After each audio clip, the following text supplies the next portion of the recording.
spot a little and say that he is the first Truman Scholar finalist.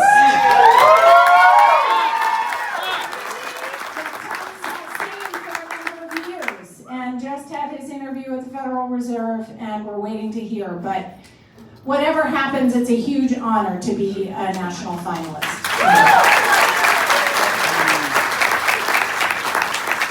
So thank you all again for being here, and I hand it over to David and the panel, the TUPIT Transformation. Yes, so this next panel, I really just want to talk about like what happens internally to a student who's incarcerated when you get into college. And I can only speak from my own firsthand experience that I was serving a 10-year sentence. I had a daughter at 18, dropped out of high school. Like, I didn't really see college as a thing for me when I got into prison. And just being in TUPIT kind of just like sparked something in me that like gave me this love for education and wanting to better myself. And yeah, I kind of just want to unpack that and give people's firsthand experience about how that happens and how do you go from being a high school dropout to like wanting to get a PhD and reach the highest levels of academia. So like, I just remember like my first TUPIT course, I was like so inspired. I got up in front of the whole room and was like, I'm gonna get a PhD one day. I'm like, I don't even know what a PhD is. What am I talking about? But like, I just loved it so much. Like, I love school. I'm like, I'm never gonna leave. And I just felt so transformed, so seen, so heard. So my panelists will introduce themselves and then we'll get into a series of questions. Thank you.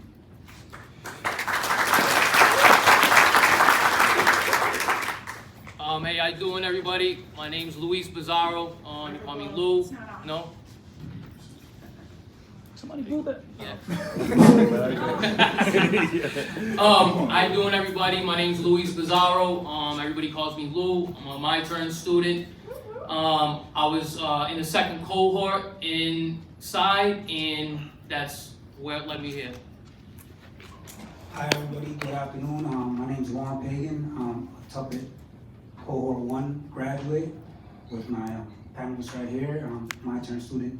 I was released 2 months ago.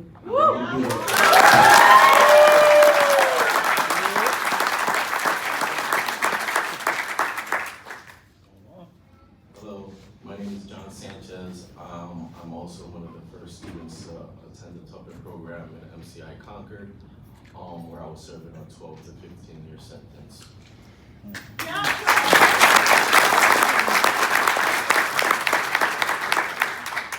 Thank you all for introducing yourselves. My first question for y'all is kind of like what I was framing in my own story is, what were your like expectations of yourself before the program, and then what were your expectations of yourself after the program? Because I know like prison could be a really dehumanizing place, and we know W.E.B. Du Bois' theory of double consciousness, we start to kind of like internalize that and believe that that's our identity and that's our destiny and that's who we're meant to be. So how did being in the program kind of change how you see yourself? I'll start with you. Yeah, so it changed me completely, honestly. Initially, before, my mind was I was gonna die in prison, and honestly, it didn't bother me. I know it sounds crazy, but it's true. I woke up every day, I felt fine, and I didn't see anything other than the little place that I was at. I felt good, everybody was around me, and it was normal. Education is the thing that when I started to see things in the world. I started to look outside, and I started to feel that I belonged in these places that I didn't even know existed.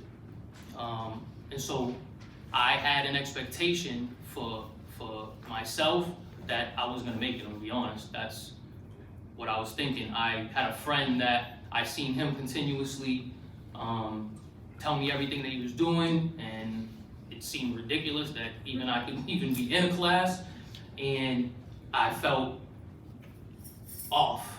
And it was when I got into the class and everybody was so welcoming that I started to really feel like, okay, maybe this is something for me. And between the professors and the TAs that came in, and I started to feel like this is actually a class, this is actually school. And it was the thing that made me feel like I belonged in a regular life, in a world that isn't about streets and prison. And it completely took my mind from dying in prison and not caring to prison not being a reality, not only for myself, for anybody else, and wanting to work to get away from that.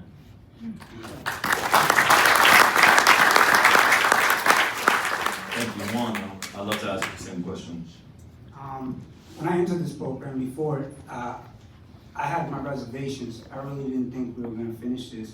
I thought it was gonna take it while I could, because every like good program in the DOC usually ends up getting canceled or curtailed in some way. So I went into it, I was quiet, I did my homework. I shared when I was kind of put on the spot, but like always, I just was taking it at my own pace. I didn't really want to invest fully into it until 2-3 years when the community brought that out of me. And I became like really close friends with everybody in the cohort, and some guys I had never even spoken to before this class because of prison politics, because they sat somewhere else, all that nonsense that this program just knocked out of my head. It really changed the person I was, and just like Bizarro, I really didn't think about what I would do when I would get out if I ever was released, because I had a troubled history, so I really thought I wasn't even gonna be sitting here for a couple more years at least. But this program, when I started applying myself, I just knew the boundaries that I had for myself, in my mind, and my expectations. I could shatter all that and do whatever I wanted to do. And now I'm very gladly thinking of going to law school in 2027.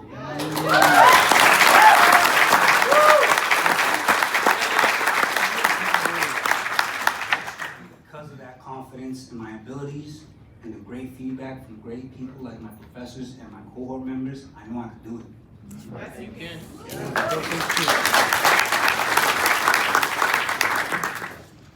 When I first came into the program, just like Juan, my expectation was that this wasn't gonna last long and we were gonna stand out in a different type of community because of the things that we were doing. I couldn't believe, the innovation that was being brought to this place. It's like the cemetery of the living. You just walk around and, behind the walls and just trying to figure out that day. The MyTERN program helped me to figure out my life. Not only did it impact me scholastically, but it helped me grow through some of my emotional matureness. I gained emotional intelligence. I learned how to trust and to put my trust in others and to really be in a room full of strangers. It took a while for all of us to come together. Today, still, I think about this, the day when I came out and I was able to attend, and I was in the commencement with one of my other fellow cohort members, Shahid. It still plays surreal in my mind. I miss everybody that's in there, very much. I think about everybody that's in this room right now, and I think about how those who are still behind the wall don't know how many people they have behind them. I got the opportunity to come out and feel that. I remember one of the lessons that I learned was that love, like justice, has to be seen and felt, and that's what I felt the day that I came out. My life has completely changed. The expectation I had on the program, the expectations I had on myself, I'm still living through them, right? I'm a life learner.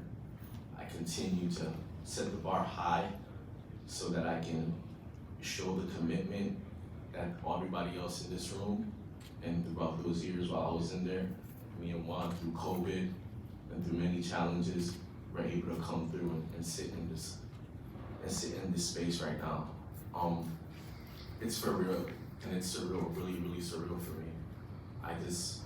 I can't help but think again all the people that are behind the wall working hard towards this same seat. Thank you.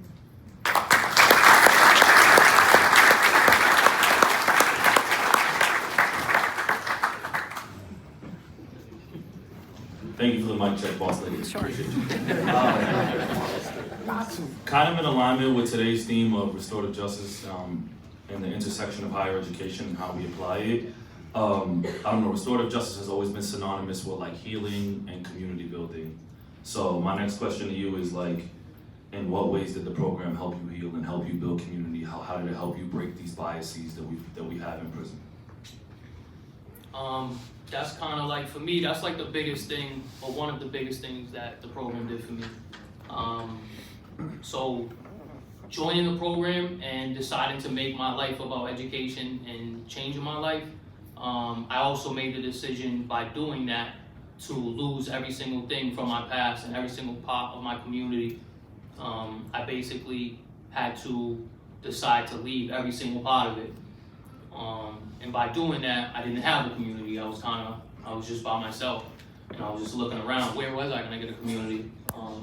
It's what I needed. It's what I had my whole life, growing up, being in the streets and gang. That's the only thing I felt good with. And so by joining the community was the thing that made me thrive and allowed me to thrive, because I felt I had people with me, and it was every single day when people were usually caring about the negative things that we were doing and happy about the negative things that we were doing. It was the complete opposite. People were actually happy about us succeeding and happy about me succeeding. And I had people in my life that when good things happened and I was able to completely leave my old life, a friend of mine, and it's the thing that I'll never forget, being in a community that was held on positivity, that I looked at them and I told them what was going on and that I was completely done with my old life, and my friend, he started to cry and looked at me and was genuinely happy. And that was the thing that allowed me to know that, okay, I have people that are gonna be there for me and are gonna stay with me no matter what happens, and that the life that I've lived that I thought if I left, I would have nobody, I would be by myself, that it was completely different. And I started to feel good in my heart, and I started to feel that I could be the person that, you know, my family told me as a kid, and that things like that, that I could be that person. And every single day I've had one of my guys, one of the professors, look at me and emphasize that and remind me that, you know, this is the person I'm meant to be. That when I wake up every day and I feel happy, that that's validated, that that's what I'm supposed to have. And without the community, I wouldn't be here. And I mean that literally. I wouldn't be here physically, mentally, I wouldn't be here.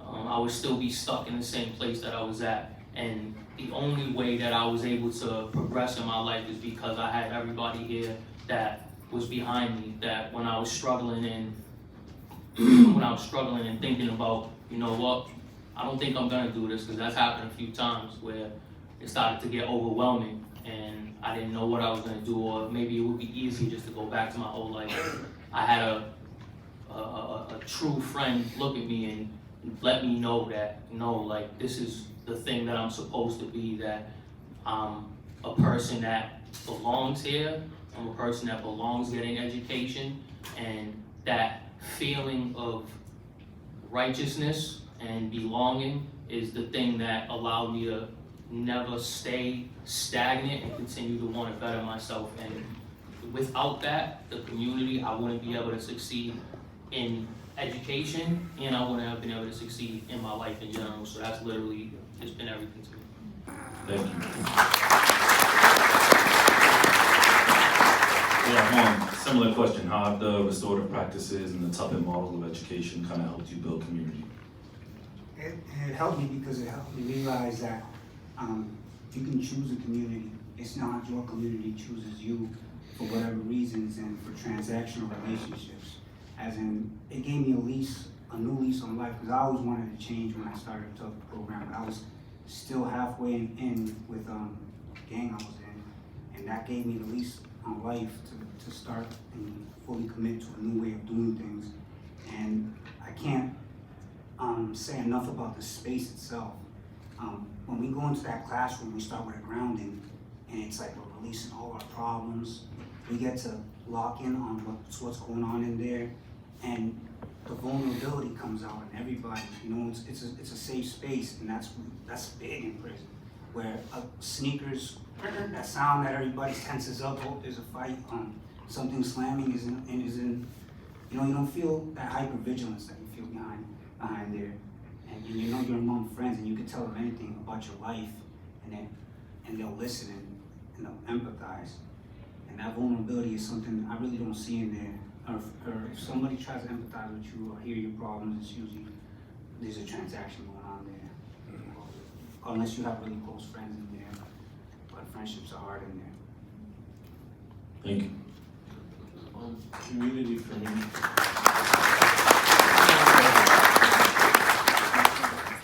Community for me took a different meaning, right? Community for me was being able to be a better problem solver, and to be able to reflect, on other people's problems and issues and my own in that space, and be able to be enlightened by, the differences that were in that room. Community meant a whole different thing for me from where I'm from. I'm from Springfield, Massachusetts.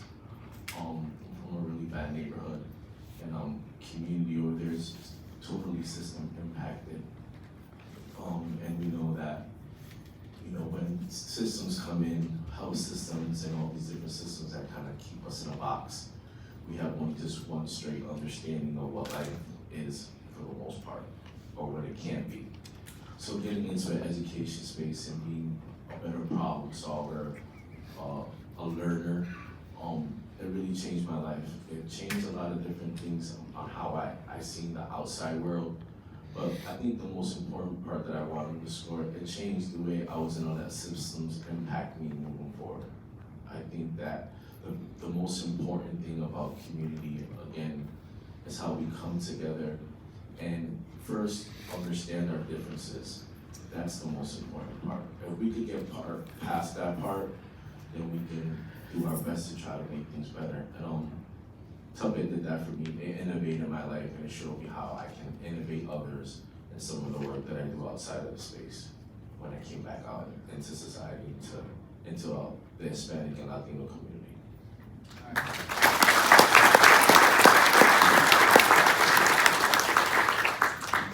Thank you. I wanted to talk about specifically like the coursework and the material that we read in the TUPIT program to kind of like give you a lens of like the type of academia that kind of inspires us. So my question to y'all is, what courses specifically resonated with you throughout your journey, like trying to get your higher education? For me, it was, shout out to Elohio Guzman. His critical perspectives of the Americas class taught me all about like Latinx culture and indigenous people, the Maya, the Inca, the Taino people of the Caribbean. And I was like, I remember like, we used to have a vocabulary test. We had to like remember all the kings and the names. And I'd be like on the basketball court, like, I'm Pachacuti. I just hit that shot. I'm like that. I'm an indigenous king. Let's go. Like, I was like, got so like invested in the coursework because like it was my history. Like I never got to learn about my people who were in Puerto Rico before it was colonized, and that just inspired me forever. So go ahead and share any courses that resonated with y'all. So there's a bunch, like every course, like I didn't know much, I didn't know anything. I hadn't went to school for 20 years, so there was a lot. But the thing that sticks out to me right now is the class, and I forget the academic name, but it was the class War on Terrorism. And there was a multitude of reasons on why. One, the professor was, he was a black man that from Boston that has been through the same thing that we've been through. He was in jail as a kid and became a scholar. And being taught by him and Professor Bender, that first before anything was something that made me step back and say, oh, like I didn't know teachers could be black. To be honest, I never seen a black or a brown teacher. I didn't know that was a thing. So that first, right off the rip, was something that made me look at education in a different way, made me look at myself in a different way, because I seen him and I seen a part of myself in him. So I seen, okay, maybe this is different. And then the course itself, there's things that I grew up in, you know, I learned and we hear things, but there's stuff that we don't know, well, us in the street, we don't know what actually is really happening behind the scenes and why things are happening. And you hear that, you know, it's out to get you and stuff like that. And it would be kind of cliche saying that, but then reading material and seeing things that are actual facts that are in the world that happen, that are set up for us to feel, if you're black and brown and you're from these specific communities, and learning about what took place to stop that and how that happened and then how we got to where we're at now. And the thing that allowed that, or what made that more important, was because by seeing that, I understood how I can get around that, and I understood where I stood inside it. So seeing it gave me an understanding that this is what it is, and I now know the problem, and I also know how to work around it because I've seen the answers to these questions. And so while I seen that, it made me look at the world, and then I looked at the justice system and the place that I played it in, the Department of Corrections, and being in the justice system, getting convicted, and it made me step back and then say, okay, I know this is a game, and I know I can win the game.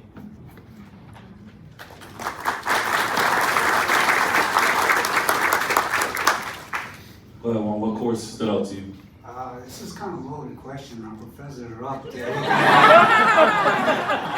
yeah, I'm gonna have to say sociology of law because that was the first time I've ever heard this concept of how laws are actually enforced and how they're written and they're interpreted.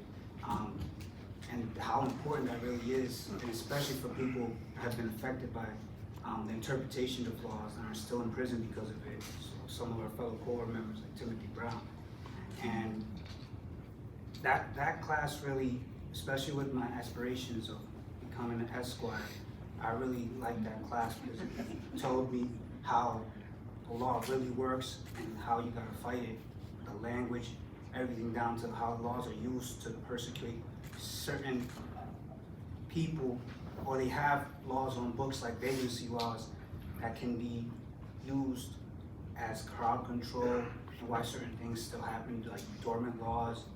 Those were very interesting things to me because the law basically is how societies run. Nobody's above it. I hope so. This guy's obvious. And hopefully the law wins this time. Yeah, but I'm gonna do that. Mr. Sanchez, what course was one of your favorites? I can't lie. All my courses were pivotal and made a big impact on me because when I'm asked the question, what did I go to school for? What did I study? I tell them I studied power, right? And how power is negotiated and how power is questioned, right?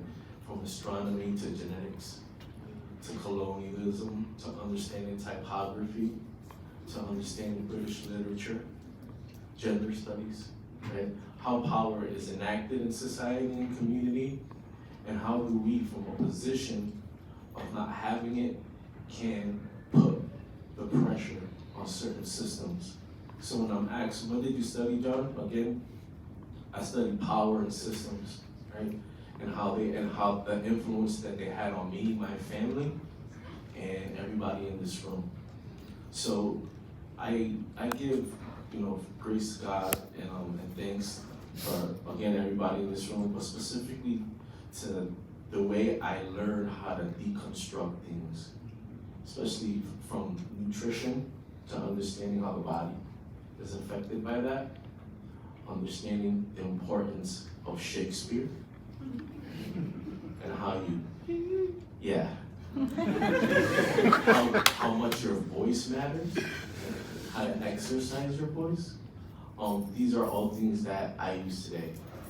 I'm a recovery coach and I work in East Boston and Chelsea. Today I find myself running a group in Chelsea Recovery Court. Oh, and in the Chelsea Recovery Court. One of my colleagues and mentors is sitting with me here today. His name is David Henderson. He's my mentor. We do some of the work that I studied. Right? When I wrote my entry essay, I was asked, what did you want to do after your degree? Well, I wanted to work with people that were undocumented, people that were outside of the frame, people like me. So I put all my energy into that. I run a Spanish speaking IOP group, and again, I've had the privilege and the honor to work in Chelsea Recovery Court with judges, probation officers, and district attorneys. So the work that I do today is influenced by everybody in this room, and it's understanding what public health is, community health is, and how do we increase that, right? How do we present ourselves and negotiate power with those who are the gatekeepers, and how we all together are coming into one space to open up more doors than they're trying to close on us. Thank you.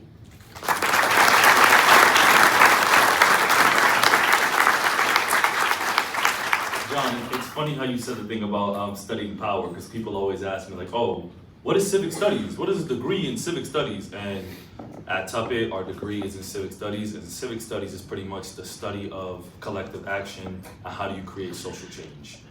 And I'm grateful that I was able to apply that when I came home, and I was able to get my first break at Haley House. Shout out to my executive director, Reggie, in the back. Haley House. They gave me my first break working with Justice Impacted Youth, and David Devalle actually hired me. Now he's at the Fountain Fund, but he was actually the one that hired me. And I was able to really apply everything I learned in the civic studies degree between nutrition and philosophy and theology and so many things that allowed me to really flourish in the nonprofit and direct service space. So with that being said, can you guys please share like how long, before we transition to Q&A, how long you've been out and what are you guys currently doing right now, please? How long you were in? Yeah, how long you were in, how long have you been home, and what are you doing? All right, so I was in for 21 years, and I've been out for 6 months now.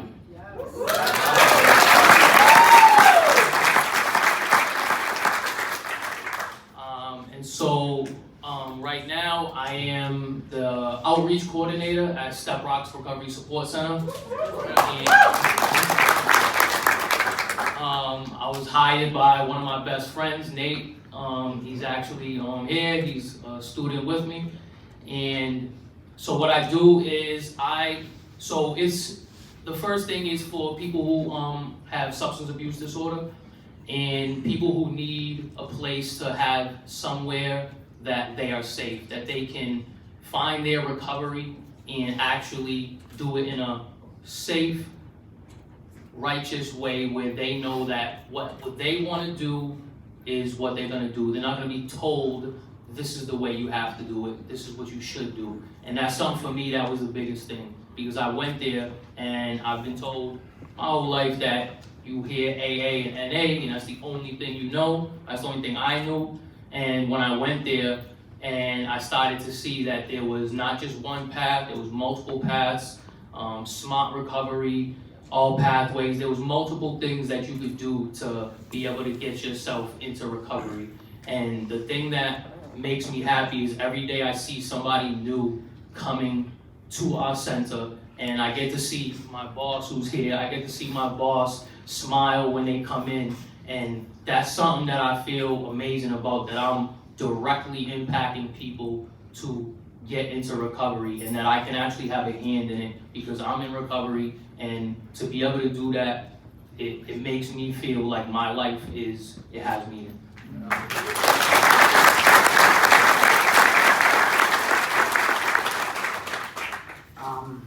I just did 19 years. I got out on February 3rd, so on the 3rd it's going to be 3 months that I've been out.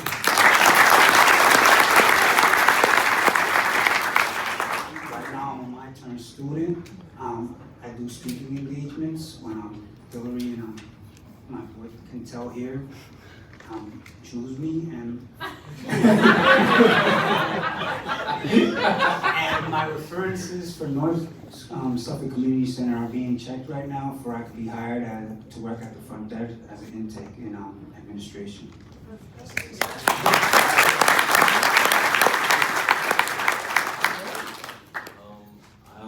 I think I alluded to what I did earlier, but yeah, I'm a recovery coach at North Suffolk Community Services. I run IOP groups. I'm also an engagement specialist where I make sure people are on track with their individual therapy. I do intake packets in the front desk as well, so I work in the front desk as well.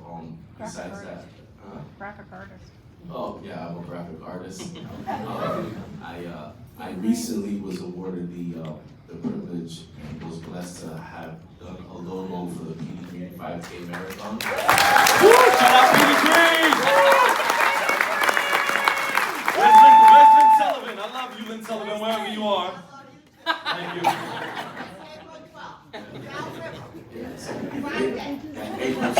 5K, the logo that I created will be on the t-shirts as well. So PD Green has allowed me to, put some of my art out in the community. And that's what I love, right? Being able to, again, to be that echo chamber for those who don't have the ability to do it for themselves. Again, I work in an undocumented community, providing a service, an innovative service to those who are in recovery, doing their best to better themselves. It's something that I'm familiar with. Thank you. Yeah, we're gonna open it up for Q&A for a couple minutes, but I just want to say, like, you guys remind me so much of my favorite saying, which is Fred Hampton, anywhere there's people, there's power. And shout out to my educational fairy godmother, Dr. Hillary Bender, one more time. For giving us opportunity. Like, I feel like we are a testament that if you give people opportunity and you humanize them, they will transform. So, if anybody has a question, please let me know. Fellows, starting with them. Questions? People are. Example it. Alright, so you guys talked about a lot about like what happened in the classroom when you guys were taking the classes, right? But I think, even though I know a little bit, I think you guys can tell me a little bit more about how that knowledge found its way to the people that never got the opportunity to enter this space, but somehow reap the benefits of what you guys were learning and what that meant to the culture inside of the yard and the child hall and the units and outside of the classroom. I could speak briefly to that. I mean, one of the biggest things that I learned was improving on my writing skills, and a lot of people lean on me for that, coming up for parole, just letters in general that they might need some type of interpretation, especially like with the Spanish community, not being able to kind of be eloquent with their words in English because of that lack of knowledge. Also, I think one of the best feelings was when they did call movement and we all went, especially when the second cohort started. It was drastic in that behind the wall, because it was a lot of people. There was a lot of people, and everything would stop to see us walking in, and everybody excited and talking about homework and arguing, all these different things that we argue about. I couldn't, probably one couldn't name some of the arguments that we used to have. Yeah, I would steadily see a lot of the coursework and the topics we were discussing in class, we would slowly leak out, and you would be sitting in the child hall and you'd be hearing about the vandalism laws, all types of things. One of the things that was the most funniest was the vocal exercise that we did in Heather's class. Yeah, it became like a call. Everybody was going kee for like a bar. Yeah, it was a lot. It was really. But one of the biggest things is it really, like I said, it desegregated a lot of things. We had a lot of guys from different communities reaching out across to each other, and all of the dudes followed suit. It was really. I've been in a lot of different camps. I've never seen a camp like that. How the college really changed that camp. So I have like two parts to that, where the first is I'm a recipient of one of my best friends going to school and I wasn't, and I was working with him, and every day he came back and I was hearing the things that was going on in class, and I was getting the benefit of that, and I was hearing it every day. And the benefit was so much that every single day I was wanting to be a part of it more, and it interested me more. And that's the reason I applied, was because of him. And that's literally the reason I'm here. And the opposite side is leaving the class, like they said, leaving the class, and we'd be all together, and you'd have guys from, from this neighborhood, from this gang, from this crew, from this race, and the entire prison is looking at us as a group.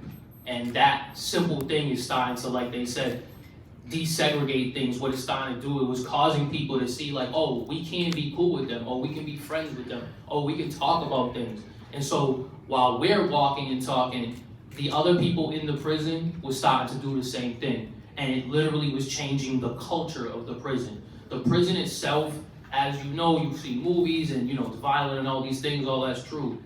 When college came to Concord, it literally changed the way the entire 700 people in there acted. And every single person, if they wasn't involved, they were impacted because they were seeing it.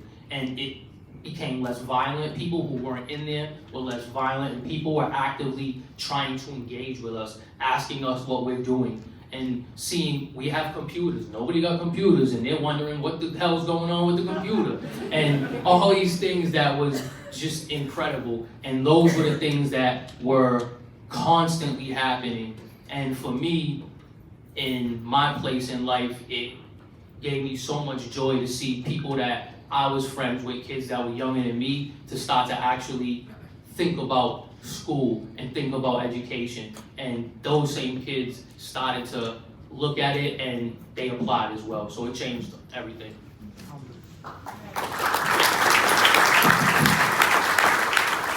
Just one last comment on that topic. I felt like I was blessed to be a part of like a period of time in prison where it became cool to be like positive, between like the restorative justice movement, Tufts coming, Emerson Prison Initiative, BC, BU. Like, to be a leader, you had to be intelligent. Like, you just had to know what you were talking about, and people started to just respect that. Being intelligent became a commodity, and you just started to see people like flourish. Like, I was just a quiet, shy kid, and all of a sudden people were listening to what I had to say, and I was like, oh wow, this is like a real responsibility now. And yeah, I saw so many other people like just asking me for the readings after class. My boy Rafi, shout out to Rafi, Luis Ortiz. He applied and applied and applied and finally got into cohort 3, and he's killing it, getting straight A's, but it all started with us giving him the readings. So like, I'm just grateful to be a part of this moment, and yeah, thank you for that question.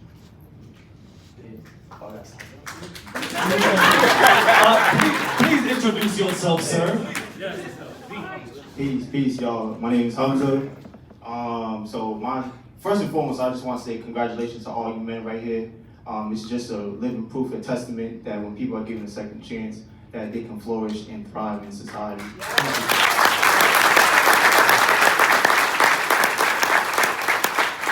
So my question, so obviously, I don't know if y'all brothers know, but I did a little over 15 years myself. And I understand the obstacles of higher education inside prisons, but also transforming outside and trying to pursue education out here. So what were some of the obstacles that you had to face inside, but some of the obstacles that now you have to face as a student outside of prison now? Because I know some of them are relatively different as opposed to inside, you know what I'm saying? It's kind of chaotic. But now living out in society and going to school, what are some of the hurdles, the barriers that you may face? Yeah, can you share that? Share some of those?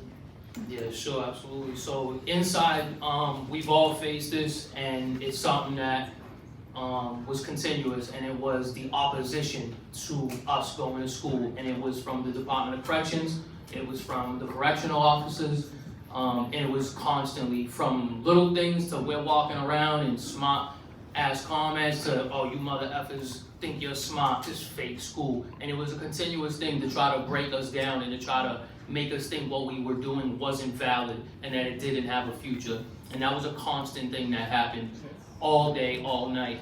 And I'm happy that some of that did change with the prisoners and a few correctional officers, but sadly that's still going on right now. They don't want education in school, in prison, and they don't want us to be going to school. And that's a constant battle, and that's a hurdle that is, I don't know if it can be over, I don't think we can go over it, but we're going through it constantly, and everybody here is doing it. And then out here, the thing for me, I'll say, is the opposition of trying to find time, trying to figure out how to make everything work. Having a job, volunteering to do things, and coming to school, having multiple jobs, and trying to figure out how to work everything in. And so for me, I'm running around constantly, bouncing from one place to the next. And that's something that I haven't figured out completely yet. I ain't got it all the way under control, but it's something that is, I'm working on. And that's something that I know not just me, everybody else is, you know, super busy, but it's something that is, I've been helped along the way through the professors, specifically Hillary, having the constant help and advice on what and how to do. But for me, that's the thing that I'm still going through, and that's a hurdle that I'm struggling with and continue to struggle with.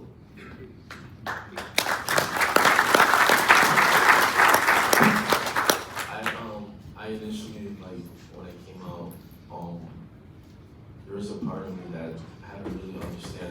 relationships and the people that I wasn't allowed back into my life, being away for so long.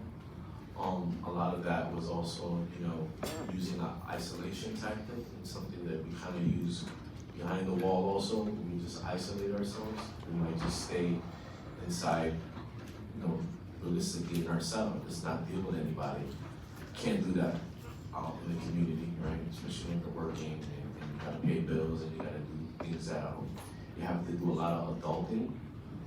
And that was like the biggest thing that I had to confront, and was one of my biggest challenges. Trying to overprotect myself, right, from things that might happen to me. Always trying not to think that if I go somewhere or if I did somebody with people that I was gonna reap some type of repercussion somehow. Coming out of that bubble, MyTERN has helped me a lot with that topic. I know I can lean on others. They're just a phone call away, a Zoom call away. Professors also. But that was the biggest hurdle for me. Learning not to just really isolate from everybody. I'm still getting better at it, right? I still think that sometimes you have like this mentality that one mistake and that's it. All the hard work that you've done is just gone, and you're gonna let so many people down. That's the biggest part that I deal with, right? Not trying to let everybody else down, and at the same time, doing my best not to let myself down.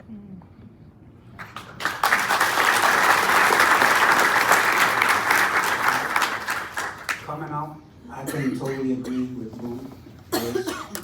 This point of time management, I haven't figured that out. There's so many demands on time, even when I don't have a job, and it's sometimes even hard to find motivation to study. But inside, it was definitely exactly what he was saying, the opposition. But on top of that, it was also having to let go of friends that weren't 100% with your new way of life, and they became opposition. And there were people that you've known for years, and they'd rather be negative than see something positive. They'll agree to go do something really negative, but they won't agree to sit down and read a book with me or discuss my paper with me.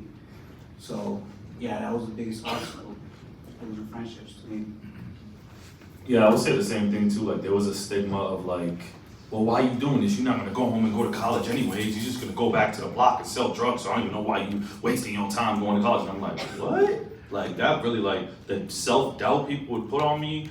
I'm like, nah, I gotta prove these people wrong. Like I'm gonna shut everybody up. So like that was like inside used to eat at me a lot.